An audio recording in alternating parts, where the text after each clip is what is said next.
Welcome, everyone. The performance will be starting soon. Please find your seat and silence your cell phone. Thank you. Enjoy the show.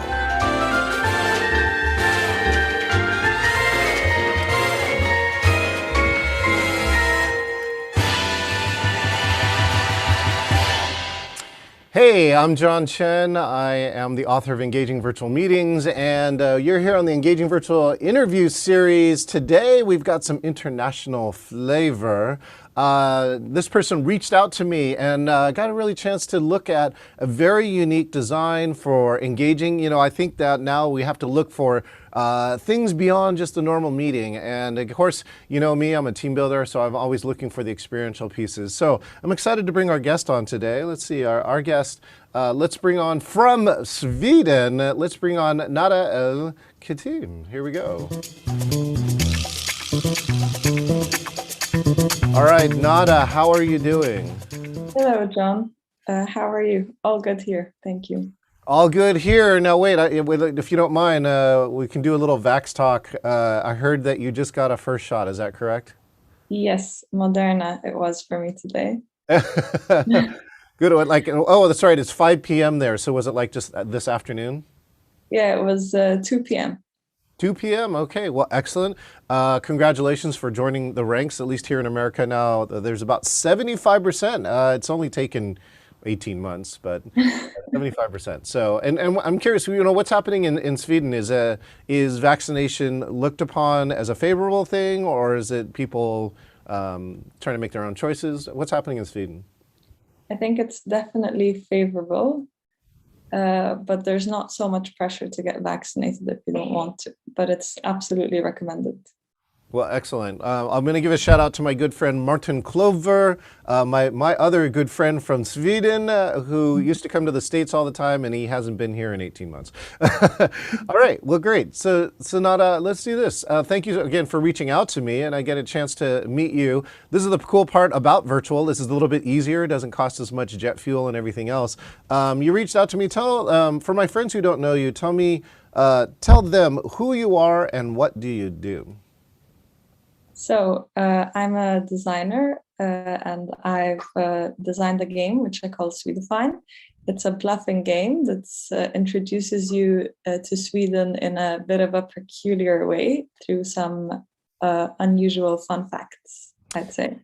And what drove you or what inspired you to create this game? I know that you also have experience as an architect. Was there somewhere around design, or was there a need or something like that that helped this game get formed? I think as a person, I just love games in general. I love hosting game nights for my friends and going to like game nights at other people. And I also love traveling and getting to know like a little bit about a culture through some sort of experience in a city. And this is just my way of trying to bring all this together in a game. Well, good. Well, I love games. I love travel too. I used to travel like 150 days. You were just reflecting, like, I have not been on a flight for 18 months. So sometimes now I feel like the way I need to travel is virtually is to meet other people from around the world. Now let's go back to game night. What are, you know, like I love music, right? Music is like you have your inspirations. I think games are the same way too. What are some of your favorite games, whether we might know them or not know them? What are some of your favorite games that you love to play during a game night? Well, I'll share the game that inspired this game. It's called Boulder Dash. And I love it because it gives everyone a chance to be creative. And it's definitely a good like icebreaker game with people that don't know each other so well, but works really well also with like friends or family. Well, I'm going to give a shout out to my good and ex-Microsoft friend Richard Tate, who created the game Cranium. Have you ever played Cranium? I think I've heard of it. Can you remind me? Yeah, it's 4 games mashed in one, right? It's Trivia Pursuit, Pictionary, like there's a word game, and then there's I have the one with the wheel. Yeah. I'd say that really fun, really nice. So what was great about that is that he made that game. Because he was frustrated. He was going to the Oregon coast, and they would play Trivia Pursuit, and one person would always win, right? And you play Pictionary, and now a second person would always win, and he just found it so frustrating and too predictable. So he said, I wanted to create a game that used all the different skills inside of that. And so I love that you're thinking about inclusive design inside your game. Yeah. So now, and of course, you've taken this game online. You're also available on Airbnb. I'd love to hear about that. I have not hosted anything on Airbnb experiences. Tell me your distinctions about hosting a game online as opposed to in person. And I would love to hear a little more about what's it like working on Airbnb. Well, I think Airbnb is very unique in the fact that it tries to bring like amateur, in a way, people, or someone who has like a certain passion or love for something, and share that with the world. And I think that's what makes it's really accessible as a platform to like host through it. So you get some really original experiences on there. But I think, of course, it's a little bit different hosting online to offline, in the sense that offline, I think it works really well with like bringing people who've never met each other before together quite quickly. Whereas online, you might need a little bit extra time to get the group to really get to know each other. Well, it's funny. One of my friends actually introduced me to Airbnb experiences, and he bought for his company something called Drag Taste. Have you heard of Drag Taste? No. What's that? It's apparently 8 drag queens in Portugal banded together, built their own pod, and then they produce a show where they they make sangria, right? And yeah, I've seen that. Yeah. Right. It seems really cool. They've turned into one of the top Airbnb experiences, and I think it's the Airbnb is the only marketing they're using, but they're like at the top of it. That's amazing. Well, let's look at this. So now that you've hosted a good number of meetings, what has to happen for you for a virtual meeting to be engaging? For me, I think everyone has to participate is a big one for me. Yes. And engage, and to see everyone laughing at the same time is always really fun to see, and people responding to each other. What are some of those, I know that you're facilitating the meetings. What's one of the ways that you've seen where somebody wasn't talking or didn't have their camera on, and later by the end of the game, sometimes they're the most active people? Have you ever had that happen? Yeah, absolutely. Yeah, I think some people, it takes them a moment to warm up to the virtual environment, I guess. Is there anything you do to help them warm up, right? Did you make any suggestions to them, or find a way to make it inviting for them? Yeah, I think I like calling also people out on name if I feel like they're not engaging. It's a bit classic, I guess. Yes. You learn it all the way from school, that technique, I guess. That's it, I think. Good. And what's something that makes people laugh in your game? Do you have a certain stage of the game that's pretty guaranteed that everyone's going to laugh? I think with my game, I think it's mainly other people making each other laugh, because it's all about coming up with a creative answer to trick the other players. Oh, that's right. So yeah, in Balderdash, right, I think some of the part is that everybody else makes up another answer, right? So that's the funny part, is people are trying to make the wrong answers. And even if they don't get selected, a lot of times in making up those wrong answers is where a lot of the humor is at. Yeah, so the same concept. Yeah, let's take a peek. Let's take a peek at your game, Nada. Awesome. All right. Now, I think this is unique too, right? I love the graphics in here. You made the game in InDesign. Is that right? Yeah, I think that comes from my background as an architect. It's the software I know how to use well, so I just went for it. Perfect. To go ahead and take us a little walkthrough through a question or two. All right. So this is Stockholm, in case someone doesn't recognize it. and I'll just share a few questions. Okay. So here's the first question. So in the 80s, the Swedish Navy had detected underwater sounds that were suspected to be Russian submarines. At this time, it was very tense between Sweden and Russia. And that escalated to a conflict where Sweden sent a letter to Russia demanding that they remove their submarines. And later, it turned out that these sounds were coming from, is it fish farts or whales mating or an underwater volcano? None of them is true. I'm going to pick underwater volcano because I just don't know how many underwater volcanoes you have in Sweden. All right, so it's actually fish farts, and it comes specifically from the herring, which is very common in the Baltic Sea and fart really loudly. Fish farts? Okay, wait, not. I have this for you. Hold on. Really? Fish? They have that many? It was audible? Yeah, they travel in schools of thousands, and together that makes enough noise to be detected by the sensors. So it's like a fish fart symphony. Yeah, you can say so.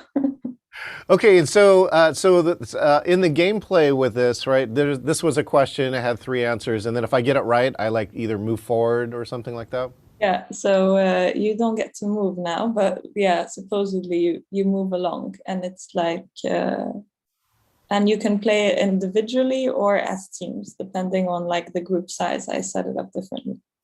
So in this case, there are quote unquote 4 teams, right? Like black and Yeah, red, pink, and orange, right? exactly. Excellent. And then are there some other types of questions? That's a fact. Is there some other type of gameplay or other types of things in here? Yeah, when you land on like one of these points, it's Yeah. a trivia marker, and then I ask you a trivia question. Okay. So in the first one, like this, I start out with multiple choice to get people to have a sense for the game. Good. But already 2 or 3 questions in, it switches up to the players. Like I'll send one player the correct answer, and the others make up an answer, and it works exactly like Valvillage almost, in that you have to make up the other options. Great. So like, give me an example. Is that one of these trivia questions here in the bottom left? Yeah. So, which prestigious world famous event takes place annually at Stockholm Concert Hall on December 10th? So then I would have to, everyone else has to make up answers, right? No, so this is the trivia question. So this is just like to get you ahead in the game, and you have to guess the right answer. Okay. The fantastic facts, these are the ones you get to make up answers to. Oh, got it. Got it. Because I was going to make up the answer Lollapalooza at the start, which would obviously be wrong, right? Yeah. Okay, what is the world famous event? Can you guess? At Stockholm Concert Hall? Yeah, December 10th. December 10th? So it must be holiday based? No. Okay, so you better tell me because I like I said, my Swedish knowledge is All right, it's the Nobel Prize award ceremony. very cool. It's always done here?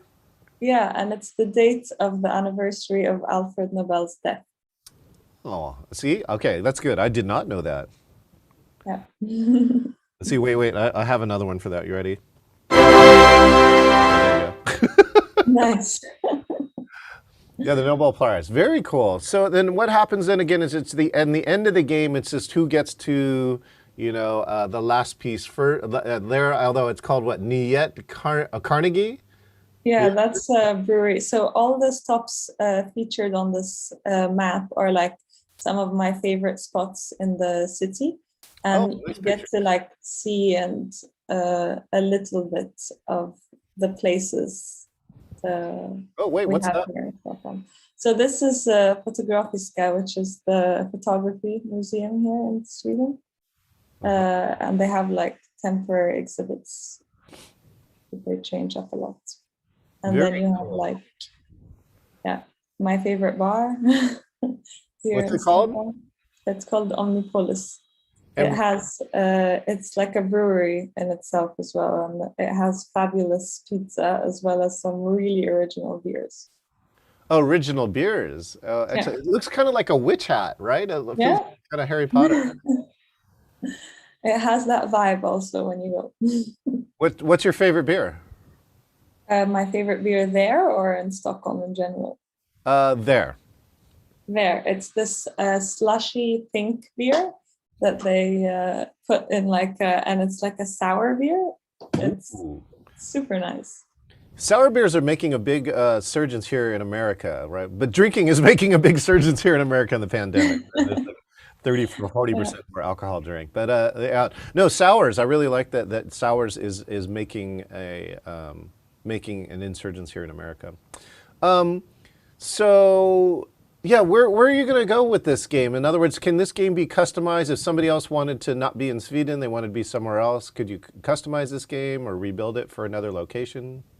Yeah, so there is actually plans for that. Now I'm planning to make an Egypt version because I'm half Egyptian, so I'm planning to do that version as well. Yeah, the last time I think we talked that you were actually in Egypt. You just flew back recently, right? Exactly, I flew back a few days ago. And do you think it'll be focused on history, or do you think it'll be kind of like, again, this mash of like Nada's favorite, coolest stuff? Yeah, I think the map I will be my favorite stuff, probably. Because I think I worked as a tour guide for a while, and then I was always like sharing with people my favorite places, not like the touristic places. And I'd like to keep doing that, like sharing just the random places I think you should know. Perfect. Yeah, feel free to stop sharing and tell me more. What do you love about being a tour guide? I love meeting new people and getting to know them a little bit, and just by like what they're interested in, what kind of questions they're asking, things like this. And it's always fun to host, I think. Yeah, how do you think people should be connecting on virtual now, right? Again, we're about 18 months into pandemic. We're looking for new ways to network, new ways to connect with different people and meet new people. What do you see happening either Egypt or Sweden?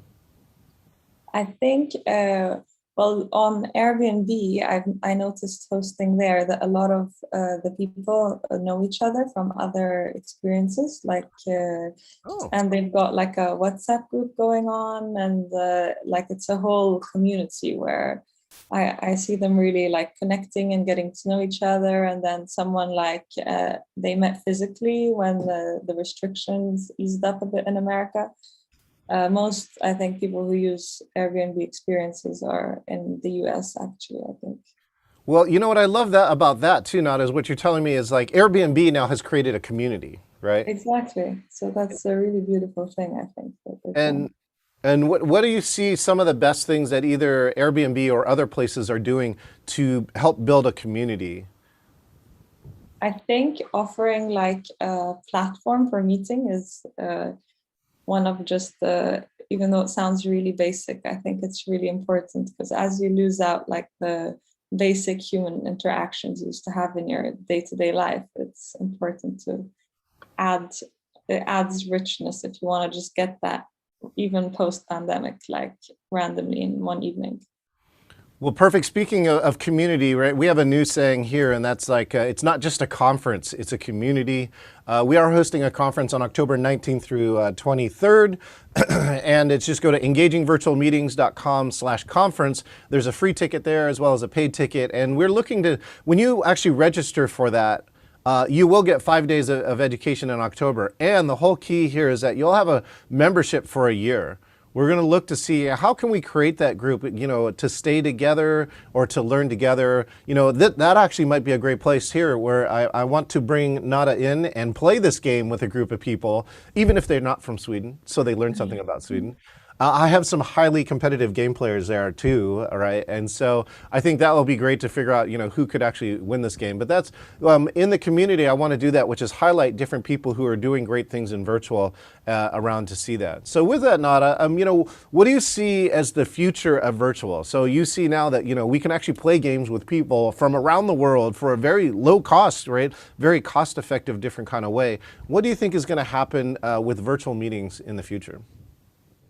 I think a lot more like activities and events and things as people get more like acquainted with virtual might move there, and you might get like at least the opportunity to have hybrid events. I'm very curious to see how that goes. I think there's a big potential in that as well.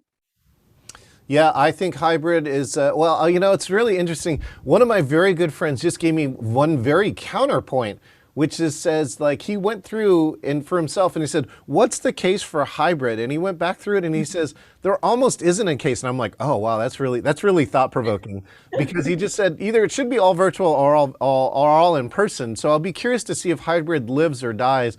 I'm actually producing a hybrid event coming up.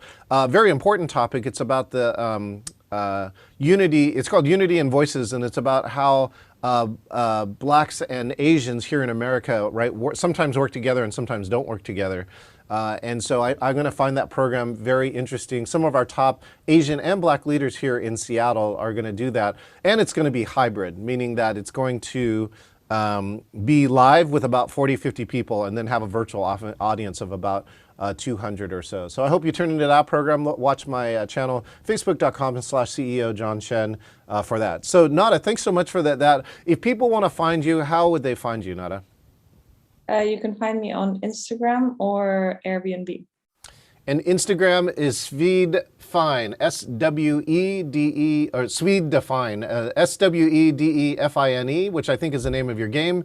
And Airbnb, she's 203-9684, but I think if you find Swedefine, you'll find it there. So perfect. Hey, Nada, thank you so much for joining me all the way from Sweden. If there's one thing that you want people to remember, what's the last thing you'd like to say? Connect with your friends all over the world and family. I think one thing I've learned in the pandemic is that you can get a lot closer to people you've left in other countries.